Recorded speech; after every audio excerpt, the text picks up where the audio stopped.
My proud pleasure to welcome Nilesh to this session, and thank you very much, members and supporters, for participating today. I still remember sort of the first store that Nilesh had opened up. I think it must have been 96, 95.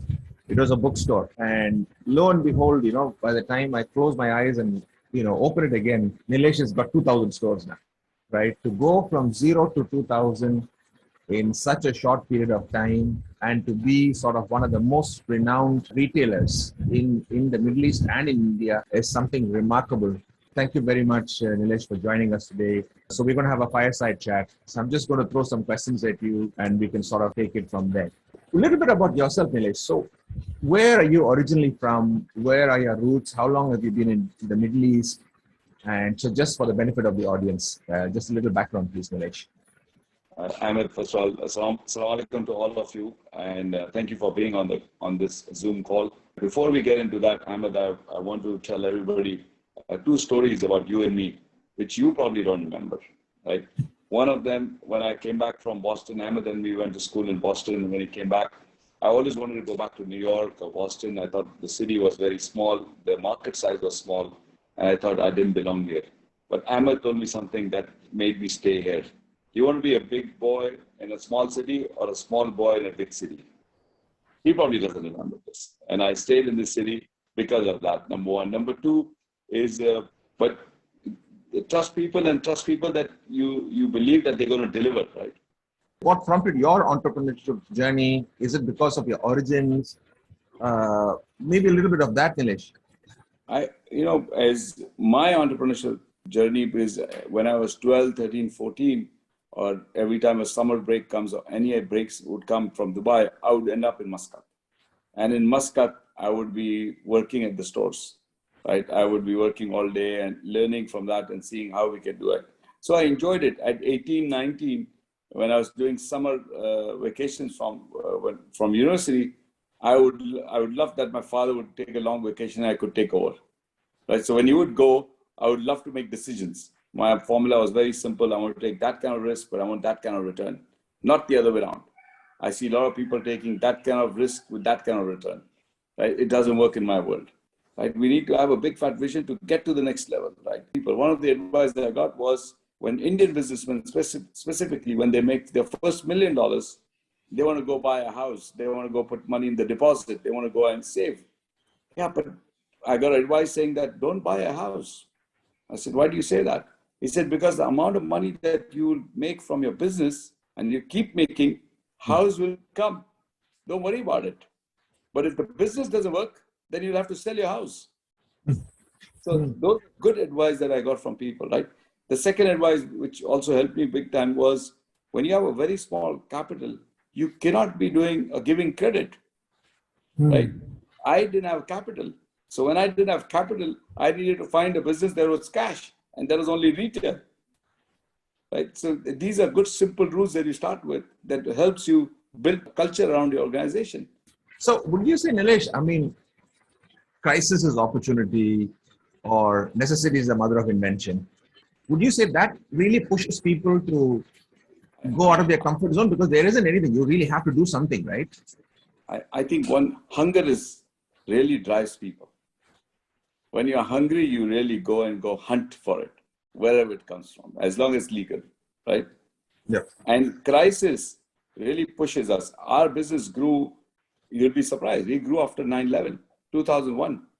There were no landlords who were talking to us in the shopping malls because we were a small player in 2001. 2001 comes in, all landlords are calling us, let's sit down. Same thing happened in 2008, same thing happened in 15, 2020, the same thing happened. We opened this year 225 stores. During crisis, we built the strongest relationship and finding solutions together. How do you solve it? So understanding other people's KPI is very important for us to see how we can make them look good in front of their boss, right? And crisis helps you build that solid relationship. A lot of times we don't have relationship capital. It doesn't show on your balance sheet, but show me what's your relationship. Be it with your banks, be it with your government. We need to make that quick decisions in crisis to say what we're going to do. In that, we might make some small wrong decisions. As long as the big picture is right, we'll be okay. Yeah, opportunity in a crisis is much bigger. And it will really help us as a company to grow. Every time there's a crisis, we're waiting. If Tamil Nadu were to learn sort of this 15x story from Dubai, what do what would you say have been sort of, lessons or inspiration from Dubai, for Tamil Nadu and for India? So I can give you a few examples, right? When Mohammed Rabab, the chairman of Emaar, he went to Sheikh Mohammed when he wanted this land of downtown Dubai or Burj Khalifa and told him, Your Highness, we want to build a tower here. So he showed him the tower. It was ground plus 60. And he told Sheikh Mohammed that, Your Highness, this will be the Dubai's tallest tower. And Sheikh Mohammed asked him one question, which is the tallest tower in the world? Right? And he walked away.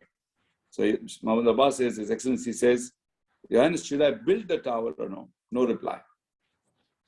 Comes back after 1 month, he says, I got the message. Sheikh Mohammed wants the tallest tower. Comes back after 1 month and tells him, Your Highness, you're going to see something that on that land we spoke about downtown Dubai.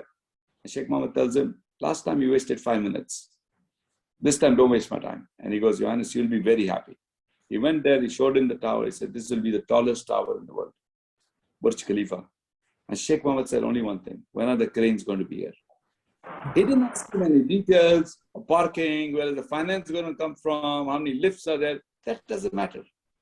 There's somebody who is giving a vision, like Sheikh Mohammed bin Rashid, and there is somebody like His Excellency Mohammed Rabab who's doing the execution. And they built this tower, and he says they made $7 billion around the tower, looking at the tower. So the visionary, if you want to go from a $2 billion leather industry to a $30 billion, we need to think differently. Labor arbitrage is not going to help us. It's the brand, and what we do with the brand is going to help us and take us to next level. So if you look from a Dubai point of view, the Emaar properties or Dubai became the tourist hub by doing this. Everything went down. I mean, Dubai came down, with the properties came down. What did they do? Launch Expo 2020. Expo is started. I promise you, Ahmed, there is more traffic than 2006 and 7, at least double. It takes me from Jebel Ali to Dubai Mall, which was taking 20 minutes. Today it takes me an hour and a half. Right? The traffic is back, number one. Number two, they changed the policies. They have the control. I mean, His Highness owns Emirates Airlines. His Highness owns the hotels. They own the country. What is His Highness's view that you always hear in seminars, and he himself says, if it's good for business, it's good for Dubai. Right? Are we doing that mindset or around us in our teams and pushing them to the next level, saying, go and move forward to do this? The other thing was, when we came back, 92, 93 from university, you go to any government department, they would never pick up the phone. His Highness told all the government employees, you will put your mobile number on the business card. You are open like 5-star hotels, 365 days, 24 hours. The customer, which is us, will not come to us. We will go to them. Imagine that shift, that the government comes to you and says, we're here to serve you, not the other way around, right? So that big shift came in, was a game changer for saying that government is a partner. So if we don't have the 400 million, but we still want to go from 2 billion to 30 billion, what would you say, should the industry be looking at? So let's look at it. When you have partnership with global brands, they teach you a lot. Are we building brands that we can export? Are we changing and satisfying our customer? Or are we stuck with the mindset of saying, we've been doing this all these years, I don't want to change? I can give you an example of a brand that we did from Singapore called Charles & Keith. Now, Charles & Keith, when we signed up with them in 2005, they had 5 stores. Today, they have 980 or 1,000 stores international, and they have 400 stores in China. 2 brothers, Malaysian mother, went to Malaysia, bought the product and sold in Singapore, right? Today, they are the #1 brand in Singapore for shoes. One more thing I want to add here is, when I go every year at Harvard Business School, right, they do amazing case studies. I love it. But there are other 2 things I go for. I'm always thinking, which professor from this I'm going to bring to my office for my leadership. Are we still learning, and are we ready to make someone our guru and say, no, help us build it, right? Two, when I go to HBS, every case study they give us, right? I go online and check the stock price of that company, and I just invest in that. Every one I bought has gone up like 3x or 4x. Opening that kind of mindset of saying, right, what are these large companies doing? And what can we learn from that? Be it copy or be it whatever it is, there is no harm going to them and says, I want to learn from you. Yeah, absolutely. I mean, getting in the mentor, I think that's a brilliant strategy. If we look at these two visionary cities, right? I mean, I've had the good fortune of living in both Dubai and Singapore. And from where to where, absolutely no resources. And from nothing, a shanty town, to growing, manifold. Everything goes up. Wealth creation, real estate, brands. It's just simply remarkable. And let's say Tamil Nadu is like probably today the number one manufacturing destination in India. 37,000 factories is what we have. Wow. Right? Imagine mapping that with the Singapore come Dubai strategy.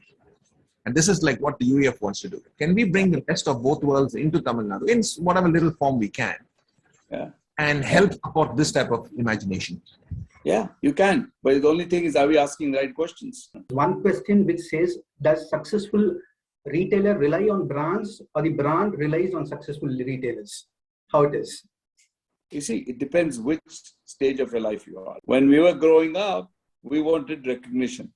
When we wanted recognition, any international brand, as long as I didn't lose money, I could go around and say, you know what, I have this brand which will help me bring other brands.